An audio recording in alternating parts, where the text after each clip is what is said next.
प्यारे बच्चों, मैं संजय कुमार पाथरी, प्रवक्ता जीव विज्ञान, राजकीय इंटर कॉलेज कैंपटी, टिहरी गढ़वाल।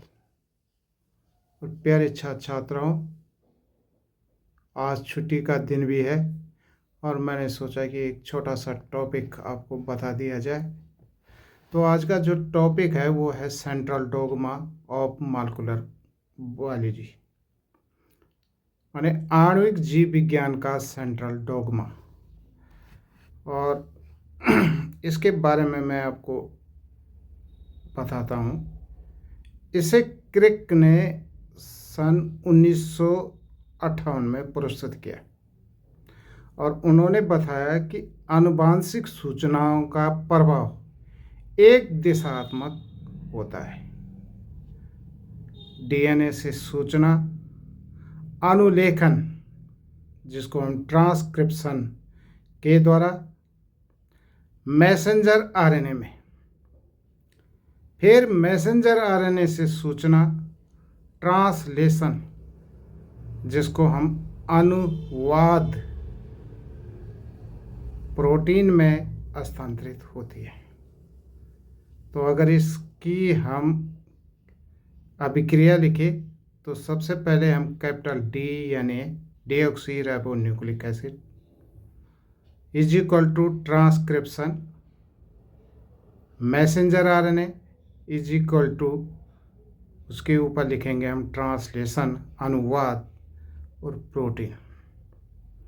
और सूचना का जो प्रवाह सभी जीवों में जिनका आनुवांशिक पदार्थ होता है एक दिशा, one way flow of information.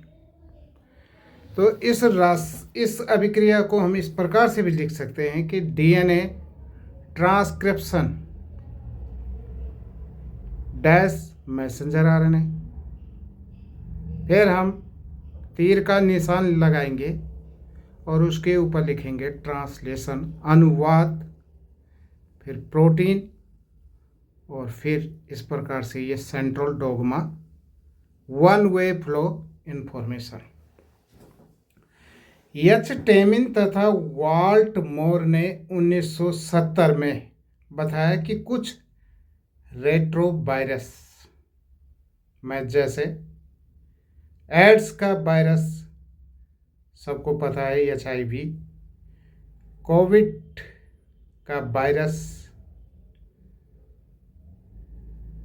COVID-19, TMB, influenza, polio आदि में डीएनए नहीं पाया जाता।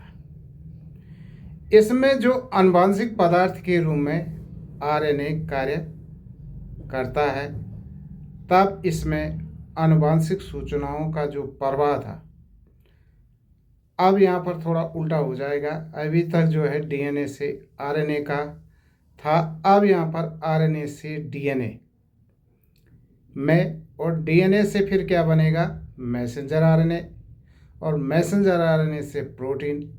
अर्थात इन वायरसों में, जिनको हम विषाणुओं में सूचना का जो प्रवाह होता है वो विपरीत दिशाओं में होता है। और यहाँ पर याद रखना है, आपने बहुत बार परीक्षाओं में आता है कि एड्स का आनुवांशिक पदार्थ क्या होता है। तो वायरस की एक विशेषता है कि उनका आनुवांशिक पदार्थ डीएनए भी होता है और आरएनए भी होता है। लेकिन एड्स का जो वायरस है, एड्स की जो बीमारी है जिसका HIV के द्वारा फैलता है, इसका आनुवांशिक पदार्थ आरएनए होता है। और इसी प्रकार जो कोरोना वायरस COVID-19, इसका भी आनुवांशिक पदार्थ आरएनए होता है।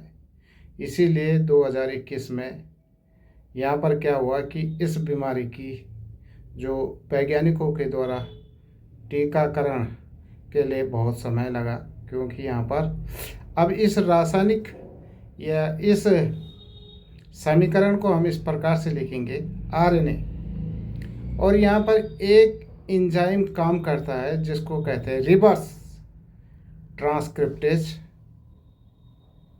एंजाइम, और इसके बाद बनेगा डीएनए।